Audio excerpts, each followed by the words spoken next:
করেছি হায়, আমার পাপের করলে বিচার, বাঁচার আমার নাই উপায়, দয়াময় প্রভু মাফ করো আমায়, মাফ করো আমায়। পড়েন আমিন। আমাদের পাপগুলো ক্ষমা করে কে? চিল্লায় বলেন কে? সেদিন যাদের মিজানের পাল্লায় নেকের পার্টটা ভারী হয়ে যাবে, তাদেরকে সামনের দিক থেকে এনে ডান হাতে আমলনামা দেয়া হবে।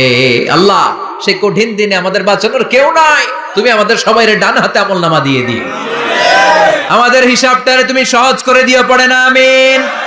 রোজ হাসরে হে আল্লাহ আমার করোনা বিচার, আল্লাহ করোনা বিচার। বিচার করলে বাঁচার উপায় আছে? বিষ্ণু বলেছেন, মান